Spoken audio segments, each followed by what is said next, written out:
Уважаеми другари, тази вечер ще ви бъде отправено обръщение. Това е важно за нашето бъдещо развитие и е необходимо да бъде много добре разбрано и запомнено.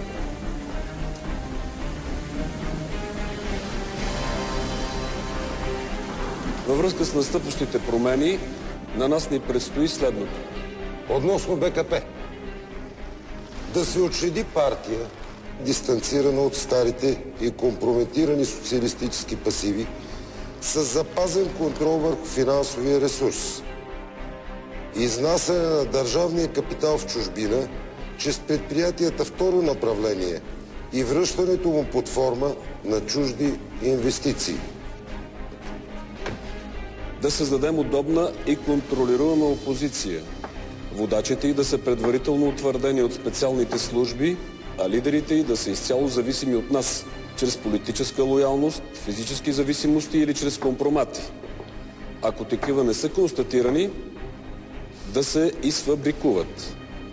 Населението да се разделя и противопоставя периодически, социално, икономически, политически и етнически.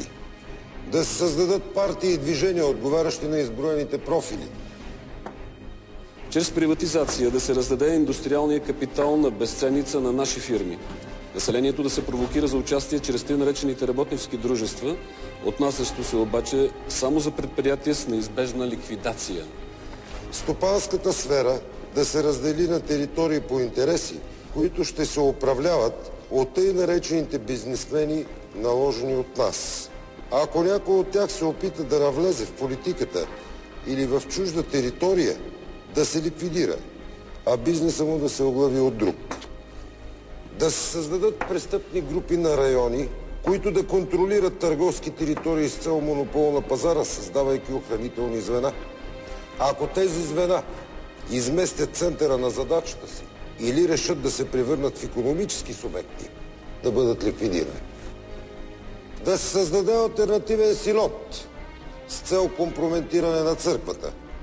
Да се разреши навлизането на секти, да се отклони вниманието от основните устои на църквата, за да може да се ползва материалната и имотната й база безконтролно.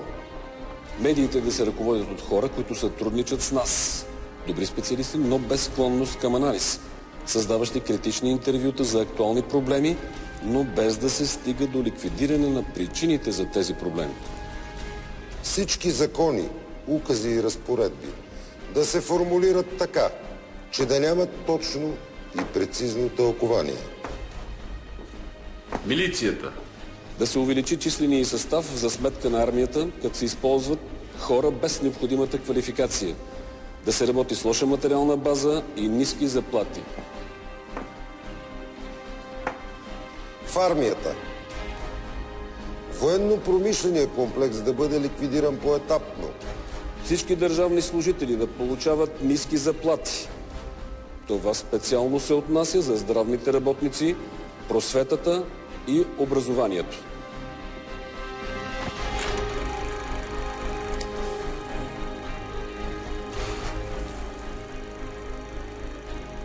Най-добрите учени на планетата, другарите от Съветския изследователски институт, извършиха поредния революционен експеримент. В аквариум при лабораторни условия се заселиха рояк насекоми тип бълха. Съдът се затваря херметически, като в него се подсигуряват елементарни количества вода, въздух, храна. След няколко дни съдът се отваря и нито една бълха не го напуска.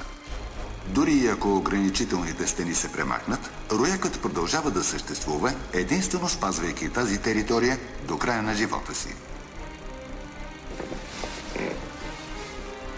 Директивите са доведени до знанието на другарите. Вече няма другари. Време е да отворим аквариума.